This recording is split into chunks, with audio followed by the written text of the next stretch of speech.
Me Edi Ramën ka vetëm antireform, por në mbështetje të kërkesave të qytetarëve të shumët nga mbar territori i vendit, në mbështetje të përpjekjeve tona për një proces zgjedhor të lirë dhe të ndershëm, ne morëm pjesë në 2 grupet e ngritura për këto reforma themelore. Çfarë ndodh?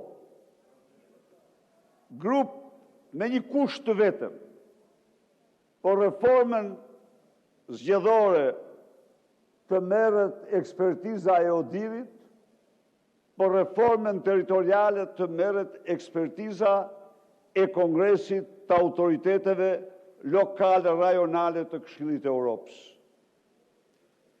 E vërteta është që përfaqësuesit e opozitës në këtë komisione kanë dhënë një kontribut shumë të çmuar, por mbi të gjitha kanë qenë zëdhënës të interesave të qytetarëve. Qeveria e Konfederatës Helvetike, por dhe përfaqësuesi i Bashkimit Evropian në Tiranë, kanë treguar mbështetje të plot dhe interes të madh për këto 2 reforma. Papritmas, Edi Rama tërhiqet de facto nga reforma territoriale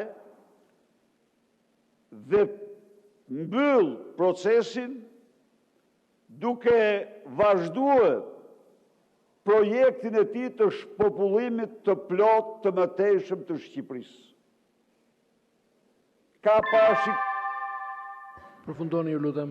25 bashki nga Konispoli në Krum,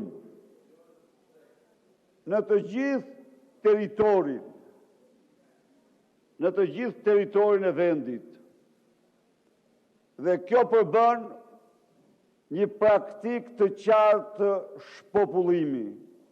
Ndaj edhe unë jam sot këtu për t'ju drejtuar qytetarëve shqiptarë, ngriur në këmbë, për të mbrojtur interesat jetike të komuniteteve tuaja.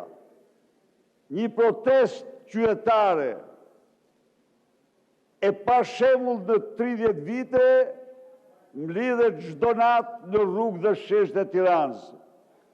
Bashkohuni kësaj proteste për të mbrojtur interesat më jetike të komuniteteve tuaja. Sali, ti duhet jesh i fundit që të vish këtu në këtë kuvend dhe në atë foltore edhe të flasësh për atë protest.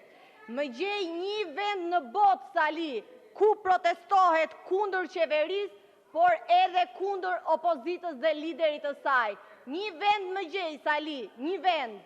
Ajo foltore nuk është tribun politike dhe as podium për zakonin tënd të vjetër, Sali. Dezinformimin. Më shiko në sy, Sali, më shiko. Si që dezinformove shqiptarët pak minuta më përpar për reformën territoriale